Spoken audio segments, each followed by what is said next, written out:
This is Tita Kim and welcome once again to my YouTube channel! Hello!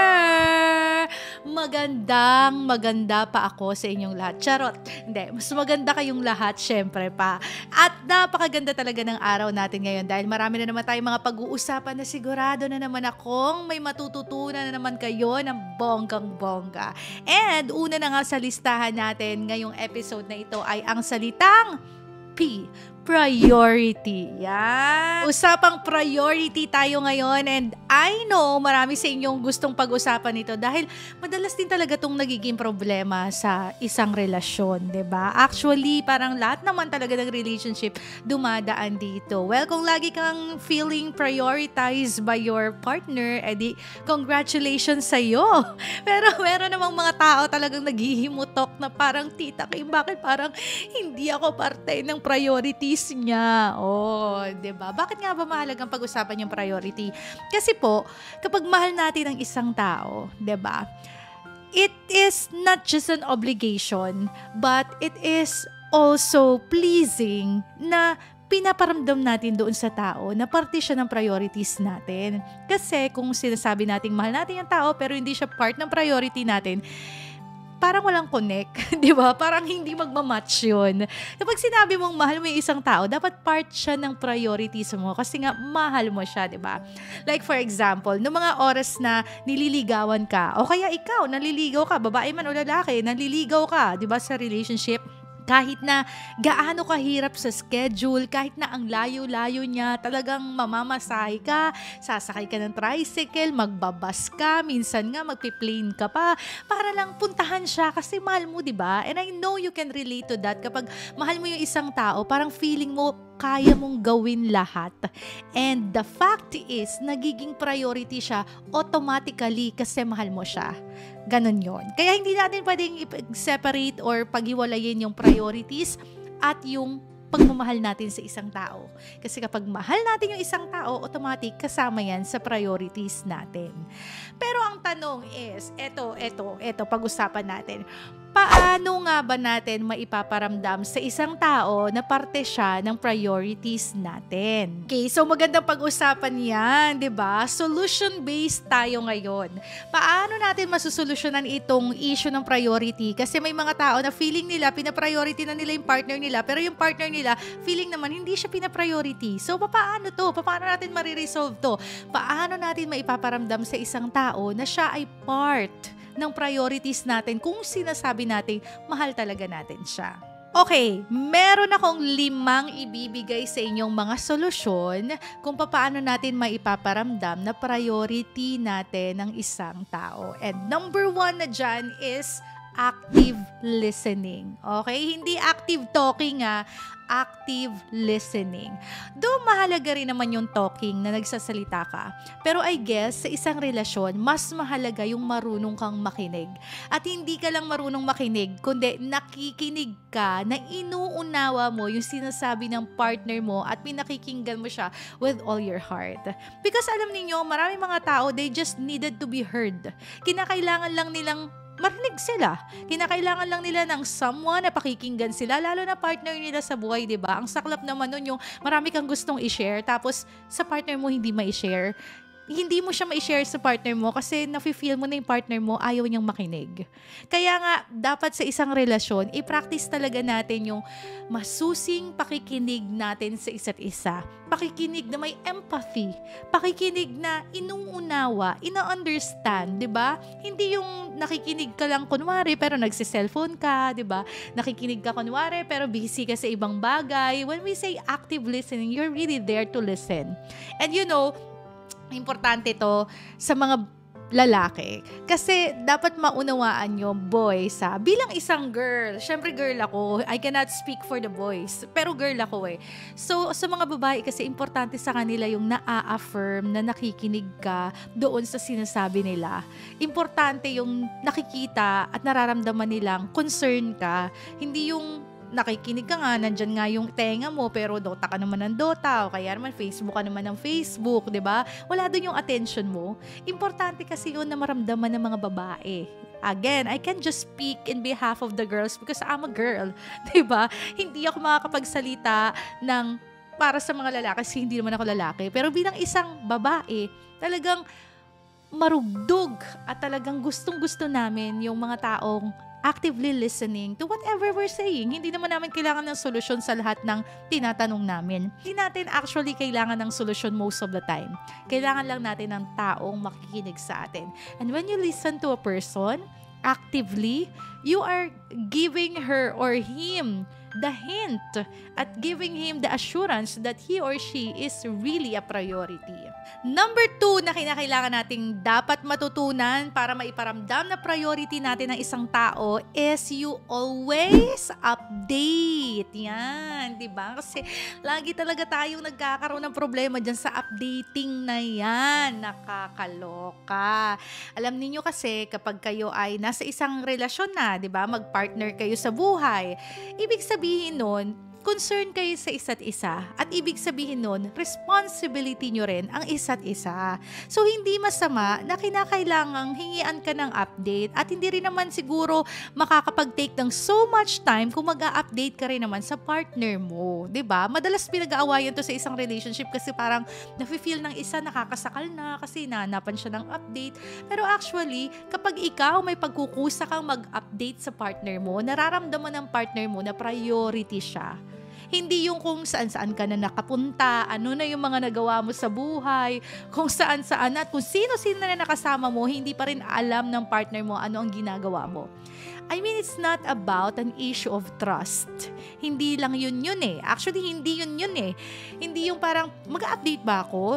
Ibig sabihin, kailangan ko mag-update kasi wala siyang tiwala sa akin. It's not about trust, but it's about giving priority to your partner and to your relationship. Kasi, normal lang naman sa partner mong mag-aalala siya. Kasi nga, mahal ka niya. Nagmamahalan kayong dalawa, di ba? Normal lang naman na yung partner mo ay magtatanong. Normal lang naman na hihingi siya ng update from you kasi wala naman siyang ibang iniisip kundi ikaw kasi mahal ka nga niya, di ba?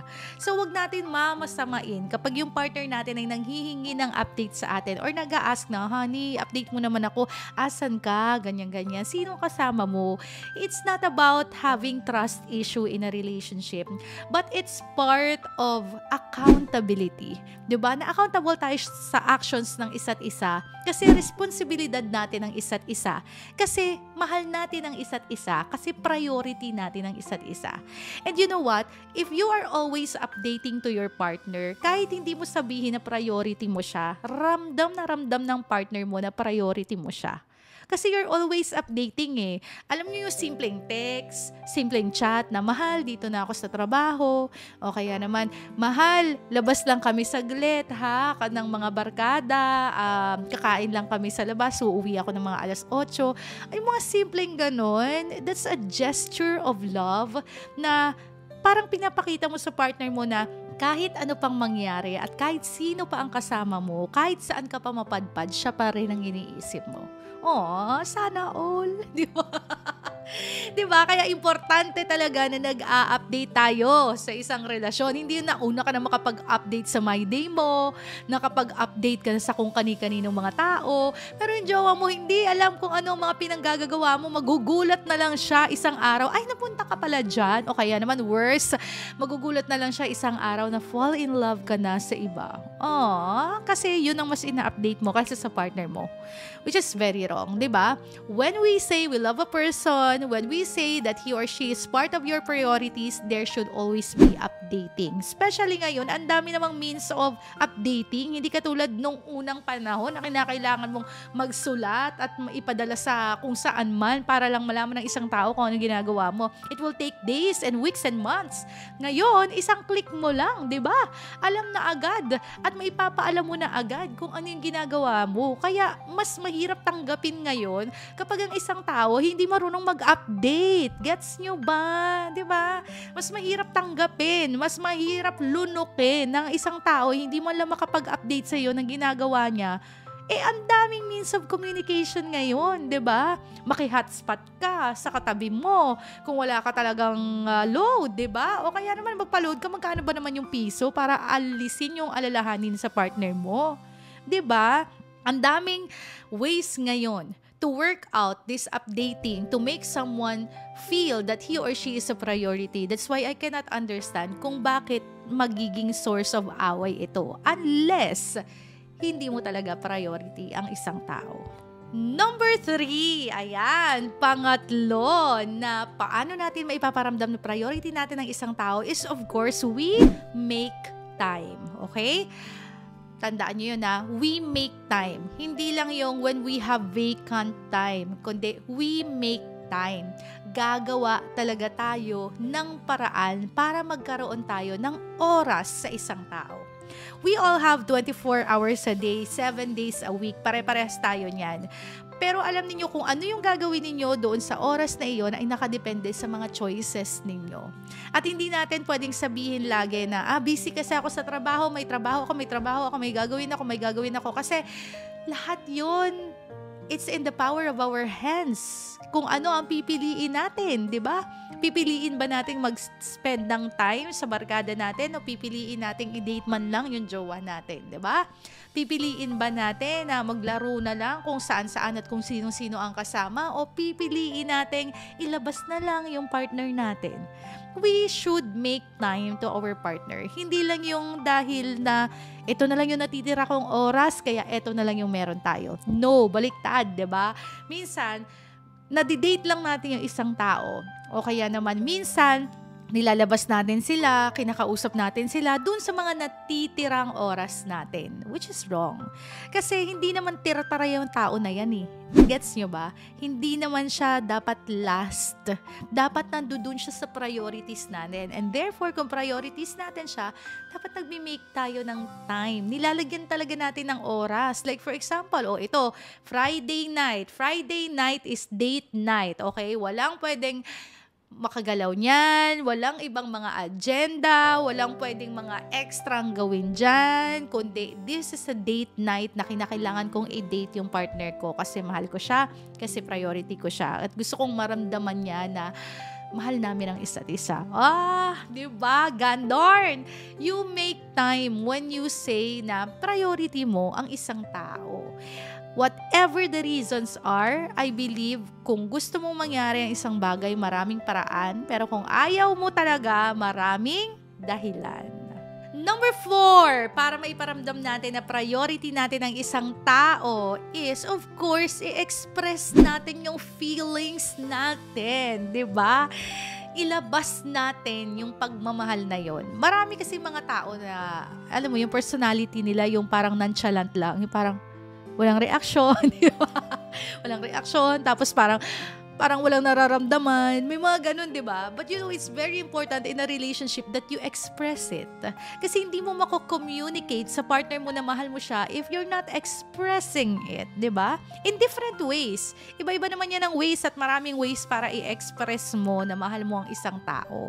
Bakit? Kasi kapag ine-express natin yung ating pagmamahal sa isang tao, nagiging assured yung isang tao. Therefore, nararamdaman niya na part pa rin siya ng priorities mo. Hindi lang yung nasa isip mo lang na priority mo siya pero hindi mo naman ine-express sa kanya. And kahit na gaano katagal na yung relationship ninyo, sana lagi-lagi pa rin natin wini-workout to. Lagi-lagi pa rin natin ginagawa to. Kasi di ba minsan sa relationship, kapag antagal na ninyong magkasama, sobra na kayo 1 taon, 2, 3, 5, 10, 20 years, especially kapag may mga anak na kayo, parang ayaw mo nang i-express yung nararamdaman mo kasi para sa'yo, given na yun. Pero actually, yung mga bagay na given na, minsan is hindi natin yan natatanggap ng tama. Gets nyo ba? Hindi natin siya naiintindihan ng tama. Minsan nagkakamali tayo ng understanding dun sa mga actions ng isang tao. Not unless i-communicate natin talaga siya consistently. That's why it's very important na express mo yung nararamdaman mo. Paano mo ba i-express? Sabihin mo, di ba, na mahal mo siya. Sabihin mo na special ka sa akin. Sabihin mo sa kanya araw-araw na I love you. Pagkagising, bago matulog, constantly, everyday, you tell that person because you have to express it. And not just express it by words. Minsan by action, di ba? Acts of service, di ba? Paparamdam mo sa kanya. O kaya naman minsan kahit wala naman okasyon, magbibigay ka ng flowers sa kanya. by means of expressing yourself to that person on how much you love him or her, you're telling him or you're telling her that you are part of my priorities. That is very important. A very important assurance na dapat matanggap ng ating mga partners. And number 5, yes, I think everybody would agree na iba pa rin yung nararamdaman mo when you are being flexed, diba? Flex them. I-flex mo para maramdaman nilang priority mo naman sila, diba? Kasi alam niyo, nung hindi pa nauuso yung social media, okay lang to eh. Okay lang to na hindi naman to necessary sa isang relationship na kailangan i-post mo siya, kailangan i-my day mo siya, kailangan i-profile picture mo siya, i-cover photo mo siya. Hindi naman yan requirement. Hanggang ngayon naman hindi yan requirement in a relationship. But, it's an extra effort and extra plus factor sa isang relationship when you are flexing yung iyong partner, yung iyong mahal sa buhay. Bakit? Kasi syempre, kapag nakikita ng isang tao na pinopost mo siya publicly, tumataas yung tingin niya sa relasyon ninyo na ay, mahal ako ng tao na to. Kasi nakakaduda naman talaga kapag hindi ka pinopost, especially tagal nyo na. Tapos hindi ka man lang namamay day, hindi ka man lang napopost. Tapos especially kung yung jowa mo super active sa social media. Tapos pagdating sa'yo, nega, wala man lang, di ba? Nakakaduda naman talaga yon. So if we wanna make someone feel that we love him, we love her, priority siya ng buhay ko. Alam niyo, unnecessary man at hindi man requirement, pero napakalaking bagay na finiflex natin sila sa social media. Especially nga, kung may access kayo sa social media at kaya nyo namang gawin, why not i-my day nyo naman isang araw yung partner ninyo, sabihin nyo, thank you, I love you so much, I appreciate you. Masama bang gawin yon? Mahirap bang gawin yon? Di ba? Hindi naman. So, yung mga simpleng ganun, tapos yung mga, pag nagpo-post siya, nag-heart kayo, nagko-comment kayo na, I love you, you look pretty, ang ganda mo ngayon, di ba? Yung mga ganyang bagay, di ba, ang dali-dali lang, libre lang yun gagawin, but you would make your partner feel so special. But hindi natin magawa. Di ba?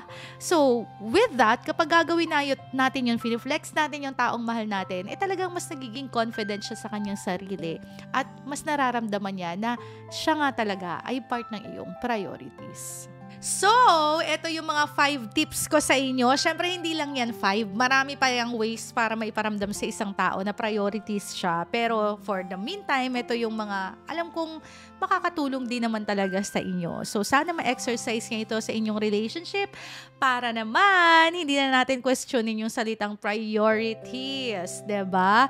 Again, kapag mahal natin ang isang tao, siguraduhin natin na ramdam din nilang parte sila ng mga priorities natin sa buhay. Thank you so much for watching, and follow nyo rin po ako sa aking mga other social media accounts, and don't forget to subscribe din sa aking YouTube channel. Thank you so much, at laging tandaan, ikaw ay mahalaga at ikaw ay kamahal-mahal.